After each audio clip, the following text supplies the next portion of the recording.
আমি ওনার অনুষ্ঠান দেখি, আনকমন কিছু বিষয় আমার মনে হয় ওনার পক্ষেই বলা সম্ভব। সত্যিই ওয়েট করি আমি। থ্যাঙ্কস সুবর্ণা। অ্যাকচুয়ালি আমাদের জার্নিটাও 15 বছর টপকে গেছে। একদম আমাদের সুবর্ণার সঞ্চালনা এবং আমার এই কাজ আয়ুর্বেদ চিকিৎসা বিজ্ঞানকে সরল সহজ আঙ্গিকে আধুনিক চিকিৎসার বিজ্ঞানের সাহায্য নিয়ে সঠিকভাবে ডায়াগনোসিস এবং স্বাস্থ্য সচেতনতা তৈরি করা, একদম গ্রামের প্রান্তিক মানুষদের কাছেও। চলে আসি আজকের আলোচনাতে। দেখুন, আমাদের ক্লিনিকে এমন কিছু পেশেন্ট আসেন যে পেশেন্টরা বলেন, ডাক্তারবাবু খুব খুব খুব পেটের সমস্যা। কী পেটের সমস্যা? খুব বেশি গ্যাস আর অম্বল। এবার যখন তারা বলেন খুব বেশি গ্যাস আর অম্বল, তখন আমি তাকে জিজ্ঞাসা করি যে মুখ টক হয়ে যায় কোনো কিছু খেলে, বা মুখ তেতো হয়ে যায়? অনেক ক্ষেত্রে পেশেন্টরা বলেন না, সেরকম হয় না। তাহলে আপনার অম্বল নয়, গ্যাস। এবং গ্যাসের কিন্তু দুটো জিনিস হয়, লক্ষ্য করে দেখবেন। একজন মানুষকে হঠাৎ দেখলেন একদম তার টামি লেভেলে, পেট একদম ফ্ল্যাট, আবার সেই মানুষটাকে সেই দিন বা তার পরের দিন বা তার পরের দিন দেখছেন পেটটা বালজিং হয়ে আছে। আপনি বাবা, এই ভদ্রলোক এই সেদিনকে দেখলাম স্লিম, আজকে দেখছি পেটটা এরকম বাল্কি লাগছে। জানবেন ওটা ফ্যাট নয়, ওটা ব্লোটিং। ওটা ব্লোটিং, ওটা গ্যাস। এমনও কিছু পেশেন্ট আসেন আমাদের কাছে যারা বলেন সকাল থেকে রাত গ্যাসের সমস্যায় নাজেহাল, এবং এমন হয়ে যায় যে তারা গ্যাসের সমস্যাটা বিকেল বা সন্ধ্যের দিকে একটা চ্যালেঞ্জিং জায়গায় পৌঁছে যায়। তারা ঠিক করতে পারে না কীভাবে এটাকে ওভারকাম করবেন, কীভাবে গ্যাসের সমস্যা থেকে মুক্তি পাবেন।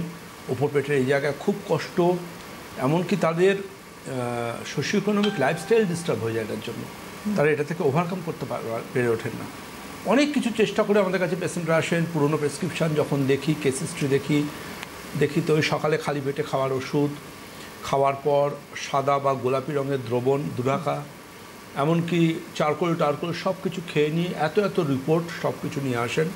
এন্ডোস্কোপি রিপোর্ট নিয়ে যখন আমাদের কাছে আসেন তখন দিকে উপরে একদম লেখা থাকে কমপ্লেনের জায়গায় ডিসপেপসিয়া। Dyspepsia means indigestion. তাহলে এবং দেখা যায় বেশিরভাগ ক্ষেত্রে রিপোর্টে প্যান গ্যাস্ট্রাইটিস। প্যান শব্দ অর্থ হচ্ছে সামগ্রিক, ইন হোল। কিছু ক্ষেত্রে আসি ইরোসিভ গ্যাস্ট্রাইটিস, সেক্ষেত্রে খুব ইম্পর্ট্যান্ট থাকে RUT test. What is RUT test? That is rapid urease test. Rapid urease test কি? র্যাপিড ইউরেস টেস্ট হচ্ছে এমন একটা জীবাণুর অস্তিত্ব নিরূপণ করার পরীক্ষা যে অ্যানারোবিক ইনফেকশনটা ওটা এমন হতে পারে যেটা আপনার পেটের মধ্যে ঘা বা আলসার বা ক্ষত সৃষ্টি করতে পারে, এবং সঠিক সময়ে চিকিৎসা না হলে এটা মারাত্মক আকার, এমনকি ক্যান্সারও হতে পারে। সেই জীবাণুটার নাম এইচ পাইলোরি, যার পুরো নাম হেলিকোব্যাক্টর পাইলোরি। এই হেলিকোব্যাক্টর পাইলোরি ধরা পড়ার রাস্তা হচ্ছে এন্ডোস্কোপিতে আরইউটি অর্থাৎ র্যাপিড ইউরেস টেস্টের রিপোর্টটা। ওটা পজিটিভ না ওটা নেগেটিভ। যার বাড়িতে এন্ডোস্কোপি রিপোর্ট আছে হাতে নিয়ে দেখুন, ইউজিআই এন্ডোস্কোপি, আপার গ্যাস্ট্রোইন্টেস্টিনাল এন্ডোস্কোপি, সেখানে আরইউটি পজিটিভ আছে না নেগেটিভ আছে। যদি ওখানে লেখা থাকে পজিটিভ, তাহলে জেনে নিন আপনার এইচ পাইলোরি ইনফেকশন আছে।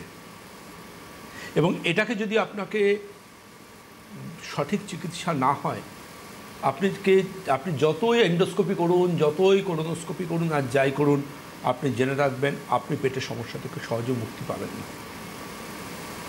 এটা এতটাই একটা বিপজ্জনক জীবাণু। এই এইচ পাইলোরি কীভাবে আসে আমাদের শরীরে জানেন? রাস্তার ধারের খাবার, এঁটো খাবার, রাস্তার ধারের আনহাইজেনিক খাবার, ওগুলো তো বাদ দিচ্ছি, ওগুলো তো আছেই।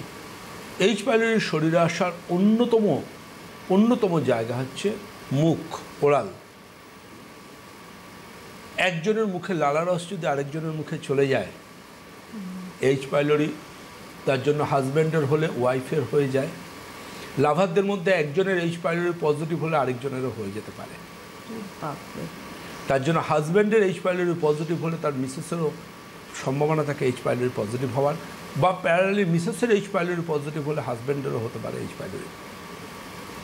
দেখবেন দুজনে বলতেন না আগে আমার পেটের কোনো সমস্যা ছিল না, আমার হাজব্যান্ডের ছিল, এখন দেখছি আমারও হচ্ছে। এন্ডোস্কোপি করে দেখা গেল দুজনের রিপোর্টে দুজনেই আড়াইটি পজিটিভ।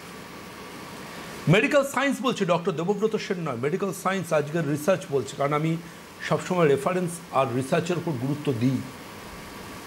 রিসার্চ বলছে এই এইচ পাইলোরি ইনফেকশানের অন্যতম রাস্তা হচ্ছে মুখের মাধ্যমে আদান প্রদান হয়। এটা তার জন্য খুব সাবধান।